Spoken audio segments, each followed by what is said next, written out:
오늘 하루도 수고 많으셨습니다. 대박천국 1부의 신군입니다. 안녕하세요. 장희선입니다. 네, 물론 강한 상승은 아니어서 조금은 아쉽지만 네. 상승 흐름이 이어지는 시장이었죠. 맞습니다. 그래도 상승폭이 줄어들었지만 원달러 환율이 조금은 안정이 됐다는 점, 또 거래소 쪽으로 외인의 수급이 들어왔다는 점은 그래도 조금 기분 좋은 소식이지 않았나 싶습니다. 네. 자, 이제 CES도 개막을 했고 자세한 전략이 조금 필요한 시점일 것 같은데요. 오늘도 세 분의 전략가 나와 계십니다. 신학수, 이상로, 정재훈 파트너와 함께하겠습니다. 어서 오세요. 네, 안녕하세요. 네, 반갑습니다. 반갑습니다.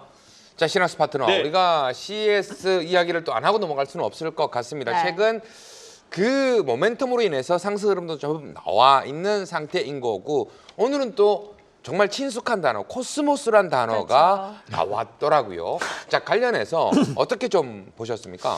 일단은 CES 관련되어 있는 부분에서 진짜 첨단 기기와 첨단 기술에 대한 제품 이쪽에 이 생산력 그리고 언제쯤 생산될지 이런 쪽에 신경 써서 보고 있는 그런 상황인데요. 지금 화두로 다가오는 게 세 개의 종류 아닐까라고 생각을 해요. 첫 번째는 AI 반도체에 대한 부분은 빼놓을 수 없는 그런 상황이었고, 그다음에 양자 컴퓨팅 관련되어 있는 것은 주변에서 지금 계속적으로 밀고 가고 있는 그런 상황이고, 특히 이제 로봇 산업에 대한 성장성, 이 부분을 조금 더 언급을 많이 하는 것으로 판단이 듭니다. 네. 그래서 로봇 섹터가 올해의 핫한 부분으로 들어오겠구나라는 생각을 다시금 하게 되고, 저는 작년서부터 로봇 관련되어 있는 부분을 많이 말씀을 드렸었던 상황이었는데요.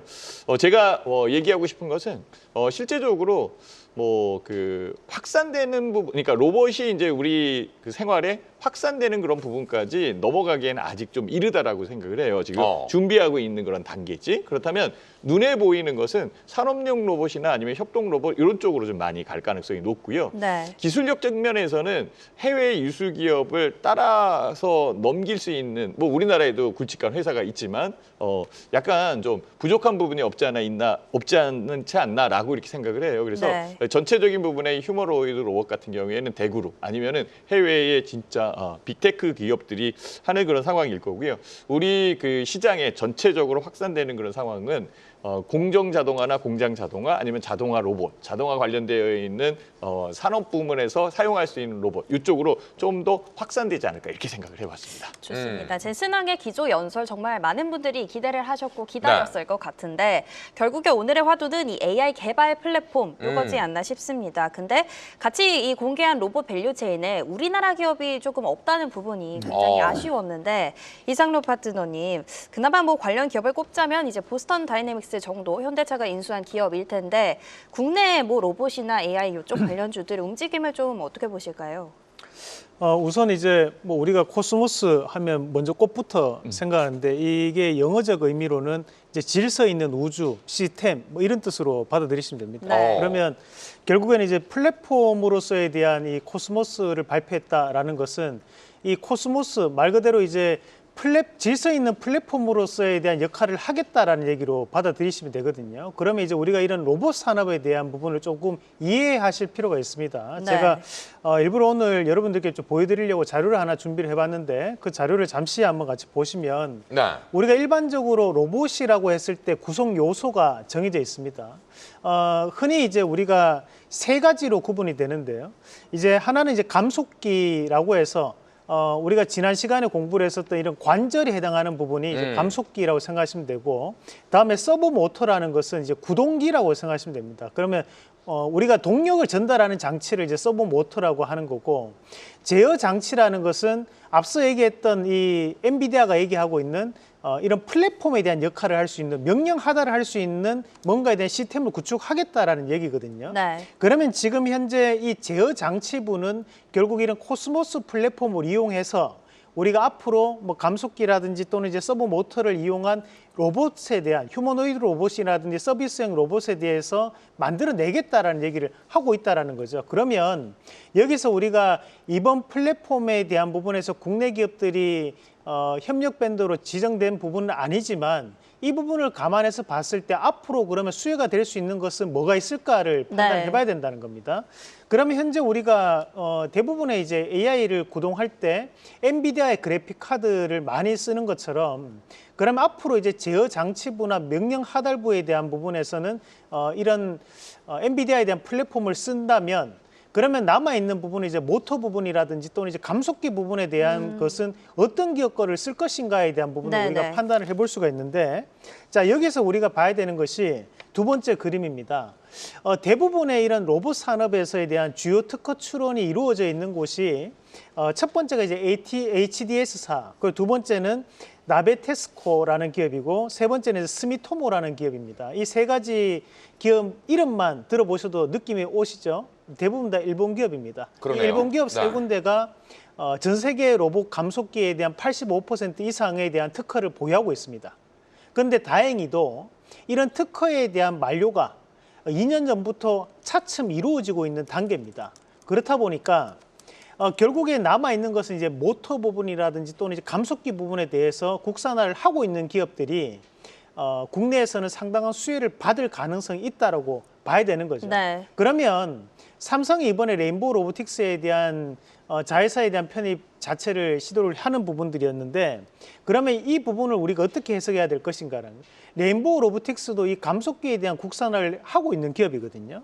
그러면 앞으로 이런 감속기 시장에 대한 부분이 좀 더 확대될 여지가 대단히 높다라고 우리가 봐야 되는 거고, 자 대표님, 그러면 우리가 모터 부분을 어떻게 봐야 됩니까? 하는데, 이 동력 전달할 수 있는 이 모터 부분은 경쟁 업체들이 대단히 많습니다, 사실. 네. 하지만 우리가 이런 감속기 관련된 부분에서는 아직까지도 이루어내고 있는 기업이 상당히 제한적이기 때문에 국내 시장에서 이런 감속기 관련된 기업들을 다시 한 번 더 살펴보는 전략으로 말씀을 좀 드리고 싶다. 그러면 우리가 관련돼 있는 기업들이 레인보우 로보틱스도 있겠지만 우리가 SBB테크, 뭐 유로메카라든지 또는 SPG 뭐 이런 기업들이 보면 이제 감속기 관련된 기업들이거든요. 네. 그러니까 그런 기업들에 대한 재평가가 나타날 수 있기 때문에 앞으로도 그 기업에 대한 관심을 좀 더 가지시는 전략, 그리고 이제 대기업과 제휴가 되어 있는 뭐 로보티즈, 로보스타 이런 기업들도 함께 애둘러서 보는 전략으로 말씀을 드리고 싶습니다. 알겠습니다. 자, 방금 표를 좀 보여주셨는데 우리가 또 아직까지는 실적에 대한 부분이 제대로 나와 있지는 않지만 네. 감속기 부분이 제일 큰 비중을 좀 차지하고 네. 있더라고요. 자, 그렇다면 실적 부분을 보게 된다면 감속기 쪽으로 좀 더 관심을 가지는 게 맞을까요? 사실 이제 로봇 산업은 우리가 꿈을 쫓는 산업이라고 또 다른 말을 표현을 합니다. 말 그대로 지금 사람의 인체의 형태를 하고 있는 휴머노이드 로봇이 과연 실생활에서 이용이 될까? 그런 생각을 해봐도 에이 그거 택도 없지. 이런 생각부터 들잖아요. 그렇죠. 가격도 상당히 비쌀 거고. 다만 이제 우리가 이런 로봇 산업에 대해서 가장 쉽게 접할 수 있는 것이 로봇 청소기. 그러면 이런 로봇 청소기와 비슷한 원리를 작용할 수 있는 것이 택배 로봇이라든지 또는 순찰 로봇 형태를 띌 수 있다라는 거죠. 그러면 그런 업체들에 대한 부분을 본다면, 실적으로 본다면 그 로봇들의 기초적인 로봇들에 들어가는 것은 센서류라든지 또는 카메라 모듈 관련된 기업들이 될 수 있는 거고, 실적으로 본다면. 다만 우리가 여기서 말씀드렸던 이제 레인보우 로보틱스 같은 기업들은 여전히 국산화에 대한 연구 개발하고 있는 거지 실제 감속기에 대한 매출이 나오는 것은 아닙니다. 그 말인 뜻은 실제 실적으로 연결될 때까지는 시간적인 부분이 걸릴 수밖에 없고, 대신에 현재 이 로봇주들은 이런 국산화에 대한 기대감에 대한 부분을 좀 더 포커스를 맞추면서 우리가 봐야 되지 않나. 실적 관련 이슈가 나왔을 때 다시 한 번 더 조정에 대한 빌미가 나올 수 있다라는 부분으로 말씀을 드리겠습니다. 네, 알겠습니다. 자, 정재원 파트너, 어떻게 보면 엔비디아는 지금 상당히 가격 흐름이 상당히 좋잖아요. 그에 반해서 국내 반도체 흐름은 여전히 뭐 상승 흐름이 조금 나오긴 했지만 아쉽다라는 생각이 좀 드는데, 자, 관련해서 CES 어떻게 좀 보셨습니까? 솔직히 말씀드려도 됩니까? 네. 그 시간에 CES를 못 봤습니다. 솔직하게 얘기해야죠. 못 본 걸 못 봤다고 얘기하는 건 그렇잖아요. 그렇죠. 네, 저도 못 보긴 했습니다. 네. 주워 들은 게 있습니다. 네, 젠슨호ang CEO의 발언을 보게 되면은 로봇 플랫폼이라고 하는 게 굉장히 눈에 들어옵니다. 네, 우리가 지금 이제 앞에서 대표님들도 다 말씀해 주셨지만 플랫폼에 대한 부분을 조금 확 부각시켜 주셨거든요. 네. 이 플랫폼이 뭔지에 대해서 우리 조금 먼저 설명을 해봐야 될 것 같아요. 젠슨호ang의 설명에 따르면은 누구나 쉽게, 여기서 누구나 쉽게라고 하는 게 조금 어폐가 있다고 보지만 진입 장벽을 좀 낮춰야 된다라는 거죠. 그러니까 지금까지 로봇을 개발하겠다라고 하면은 쉽게 얘기해서 누가 저한테 1,000만 원 줄 테니까 로봇 만들어 주세요. 그럼 제가 만들 수 있는 게 아니잖아요. 또 어떤 기업한테 어느 정도의 비용을 지불을 하고 로봇을 만들어 주세요. 그럼 그 기업이 바로 로봇을 만들 수 있는 게 아니라는 거죠.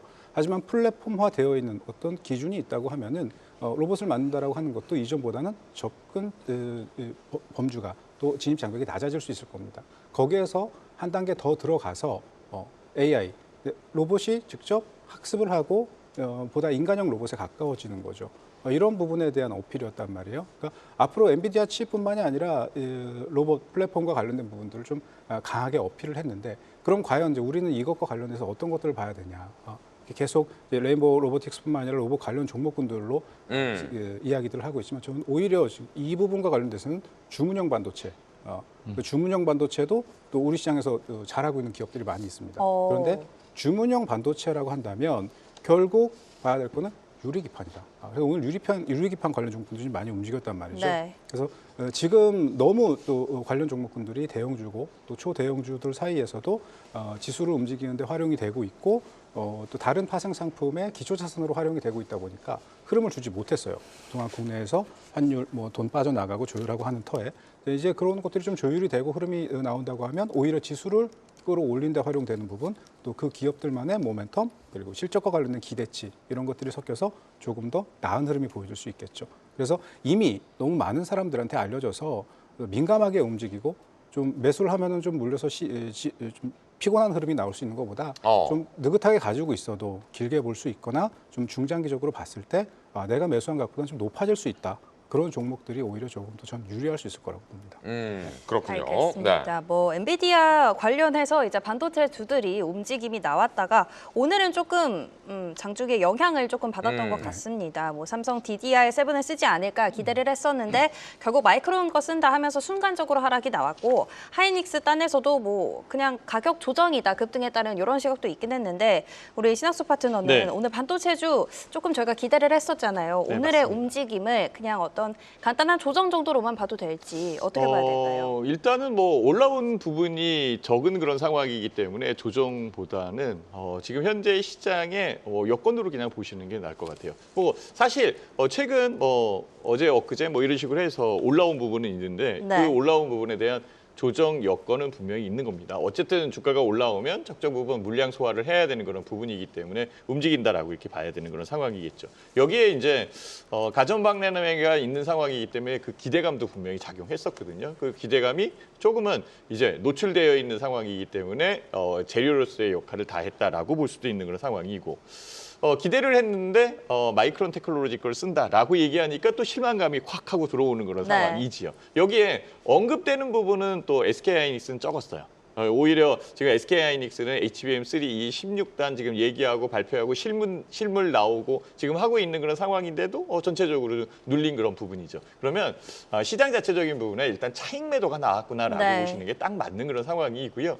실제 삼성전자나 SK하이닉스가 올라온다라고 얘기할 수는 없는 것 같아요. 아직까지는. 그래서 횡보할 수 있는 여건의 이 반등의 상황으로 만들어져 있는 거고, 특히 삼성전자보다는 SK하이닉스 그나마 그래도 유리한 그런 상황이 있다라고 말씀을 드릴 수는 있겠죠. 여기에서 제일 중요한 것은 향후에 이제 어떤 식으로 움직일 수 있느냐, 어떤 기대감을 줄 수 있느냐 요 부분인데 네. 반도체 쪽에서는 좀 덜한 부분인 것 같아요. 차라리 AI를 접목한 AI 홈 이런 식으로 나간다면 삼성전자가 또 그 부분에서 가전 부분도 분명히 네. 있으니까, 그리고 뭐 보핏이나 아니면은 뭐 로봇 관련되어 있는 여건도 지금 진행되고 있는 상황이니까 이런 쪽으로 조금 더 호재에 대한 부분으로 들어갈 가능성이 높다라고 생각을 하고 있고요. 한 가지 더 덧붙여서 말씀드린다면 로봇은 눈에 보이지 않아요. 지금 네. 이건 진짜 첨단 그 빅테크 기술이 종합되어 있는데 정말 돈 가져다 놓고 로봇 만들어 주세요. 그럼 로봇이 이렇게 움직이는 거 아니거든요. 여기에 들어가는 뭐 감속기에 대한 부분 이것들을 세부적으로 들어가야 되는 거고, 그게 자율주행으로 넘어가야 되고, 자율주행이 로봇을 또 휘발유를 넣어서 움직일 수는 없잖아요. 그러니까 네. 저희 2차 전지나 전기 뭐 이런 쪽으로 또 넘어가야 되는 거고, 이게 굉장히 큰 부분인데 지금 현재로서는 그 관련되어 있는 부분에 기대감을 주는 그런 상황이니까 결국은 큰 회사 위주로 움직이는 게 맞다라고 말씀드리도록 하겠습니다. 네, 알겠습니다. 방금 뭐 삼성전자, SK하이닉스 잠깐 이야기를 해주셨지만 또 하나의 이벤트가 내일 있을 삼성전자의 4분기 잠정 실적 그렇죠. 발표인 것 같아요. 뭐 여러 가지 증권사의 흐름을 보면은 영업이익이 조금 낮아진 상태인 것 같은데, 관련해서 엔비디아 왜 못 따라가느냐? 물론 뭐 HBM 관련해서 좀 아쉽다라는 얘기는 있지만 그래도 독보적인 기업들인데 왜 이러는 걸까요, 정재원 파트너?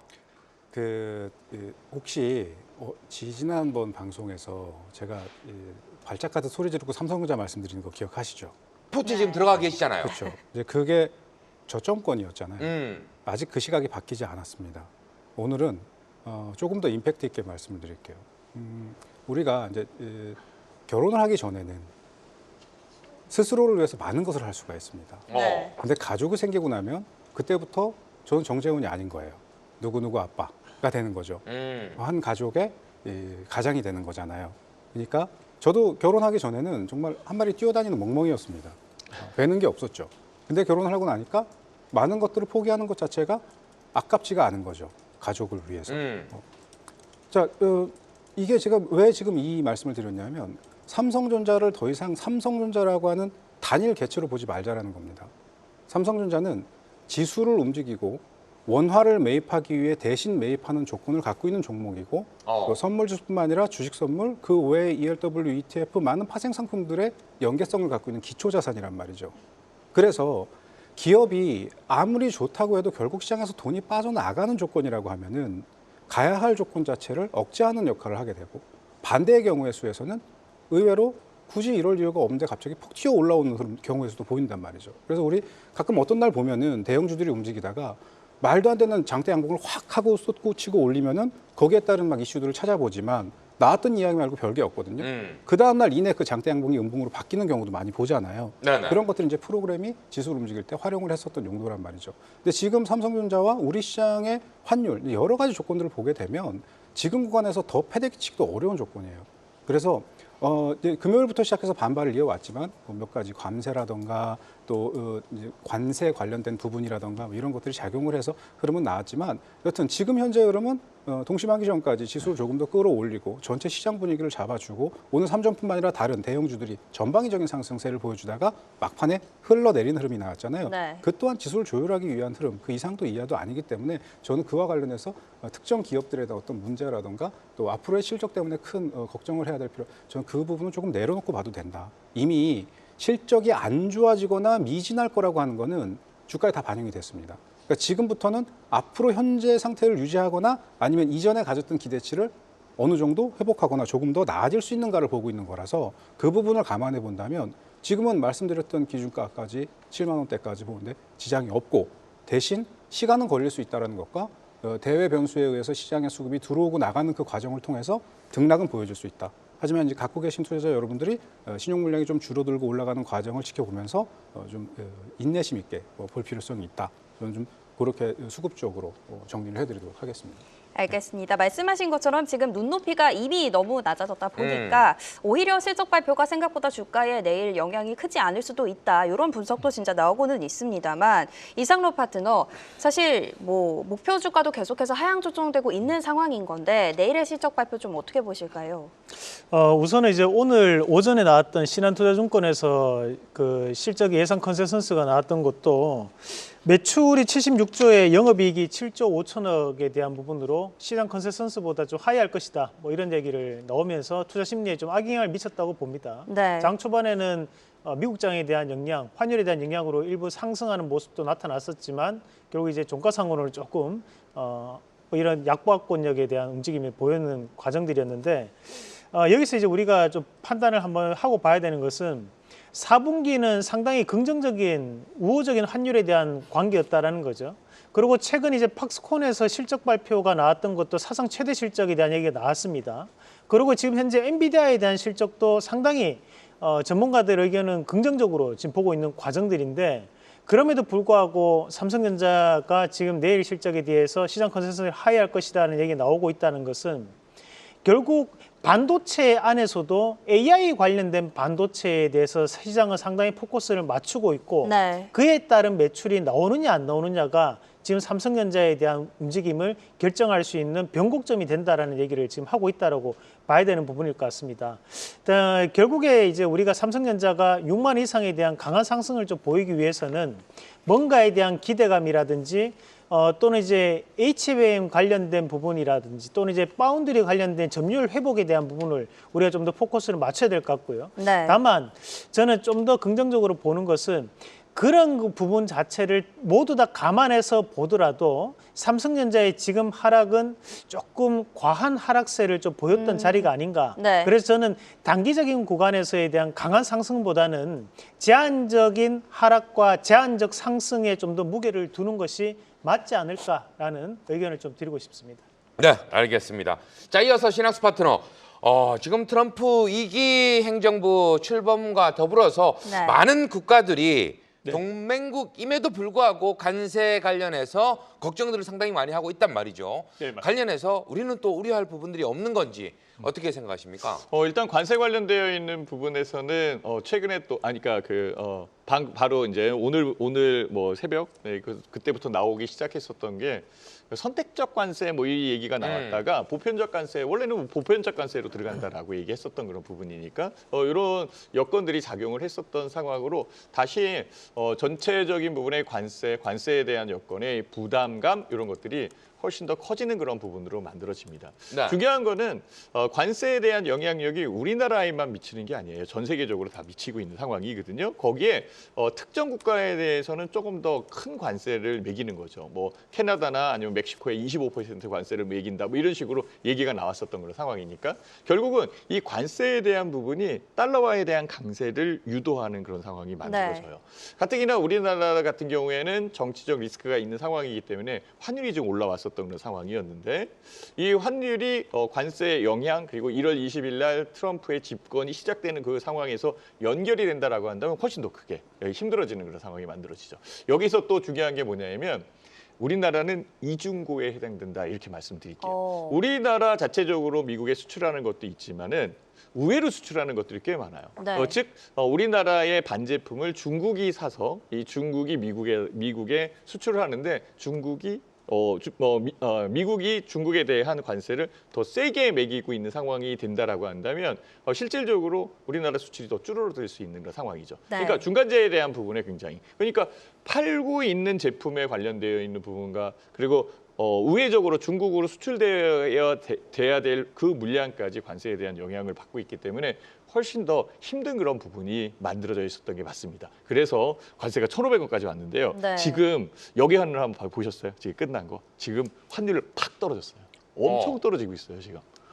지금 제가 봤을 때에 제가 끝났을 때 10원 정도 떨어진 거로 알고 있거든요. 1,449원. 지금은 1,445원인가 이렇게 돼 있을 걸요. 한 네. 20원까지 떨어지나 뭐 이럴 거예요, 아마. 지금 이게 끝난 그런 부분인데 왜냐하면은 지금 나와 있는 게 원달러 환율에 대한 부분에서 트럼프 관세 정책에 대한 부분이 부담이 있었잖아요. 그래서 영향을 줬는데 이 부분에 후퇴감이 있다.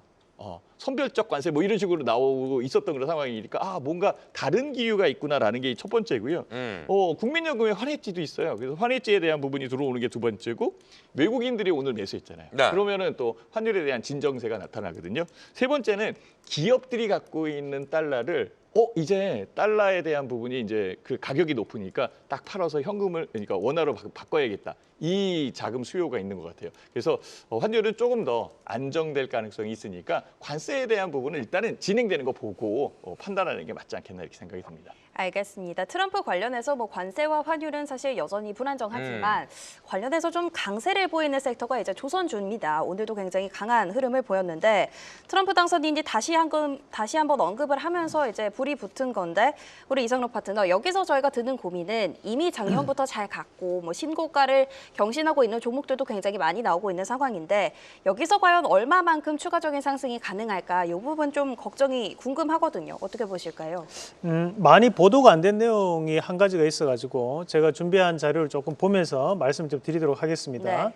자, 그 자료를 보시면 이제 미국 선박법 발의 내용입니다. 뭐 이거는 미국의 상원 하원 의원들이 현재 발의를 한 내용입니다. 그래서 이것이 이제 어떤 주요 골자 내용이 뭐냐면 미국의 현재 그 해상 운송 자체가 조금 많이 감소되었다. 그래서 그 감소된 부분 자체를 다시 한 번 더 활성화시켜야 된다라는 거고 중국과에 대한 무역을 진행할 때 중국 선박을 이용하지 말고 미국의 선박을 이용을 해야 된다라는 법안입니다.